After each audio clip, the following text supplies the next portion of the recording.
Banyak sekali pertempuran terjadi dan begitu sengitnya pada masa kemerdekaan dulu. Mulai dari berhadapan dengan pasukan elit dari Inggris dan Belanda, hingga resimen yang dikenal gahar seperti Gurkha.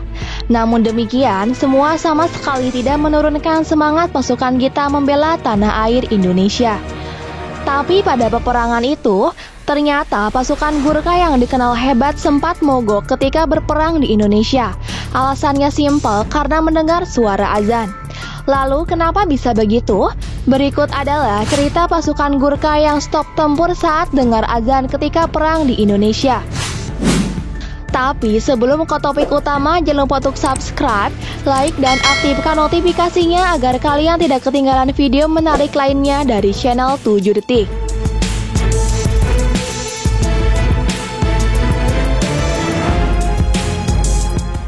1. Pertempuran pasukan Gurkha dengan para pejuang.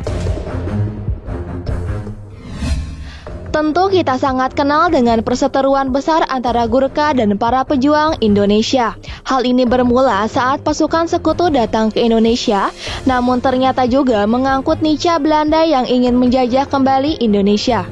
Mereka tidak sendiri.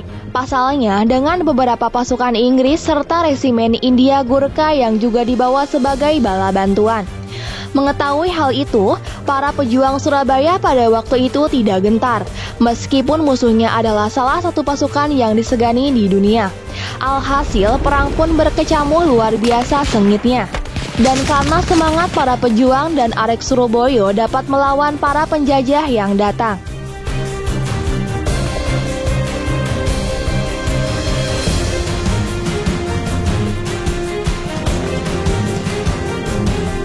Dua, kehebatan Gurkha.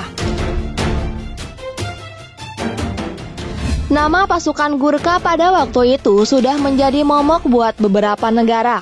Pasalnya, prajurit bayaran yang diberdayakan oleh Inggris ini ternyata presentasi kemenangan di medan perang memang sangat tinggi. Dilansir dari Tirto, pasukan Gurkha ini pada masa itu diberdayakan ke beberapa negara, mulai dari India, Singapura, dan Inggris sendiri.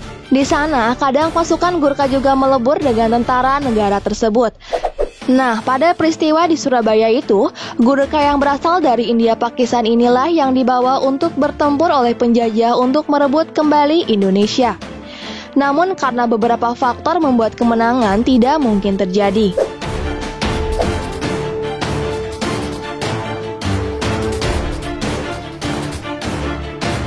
Tiga, azan. Seperti yang dijelaskan sebelumnya, pasukan Gurkha India Pakistan dikirim untuk merebut Surabaya. Dilansir dari Republika, suara azan ternyata jadi salah satu alasan mengapa pasukan ini jadi loyo ketika berada di Surabaya. Bagaimana tidak, pasalnya dalam resimen tentara bayaran itu, banyak orang India dan Pakistan yang beragama Muslim. Ketika mendengar azan dan takbir berkumandang dengan lantang, mereka sadar kalau apa yang dilakukan itu sama dengan memerangi saudaranya sendiri. Apalagi selama ini ketika mereka berada di Indonesia, melihat begitu banyak masjid dan musola bahkan juga ikut sholat di sana. Alhasil terjadilah demoralisasi terhadap mental pasukan ini membuat mereka tak semangat untuk berperang.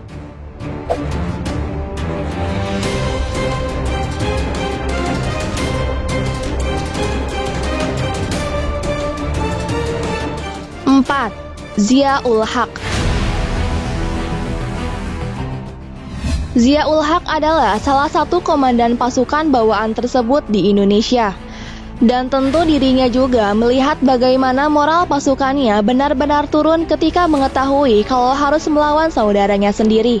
Setelah peperangan berakhir, dirinya bahkan sempat menjabat menjadi presiden Pakistan karena jasanya. Pada sebuah kesempatan ketika dirinya berkunjung ke Indonesia, Zia-ul Haq menyempatkan diri meminta izin pada Presiden Soeharto. Ya, sang komandan itu ingin sekali mengunjungi kota Surabaya di mana dirinya sempat bertempur di sana.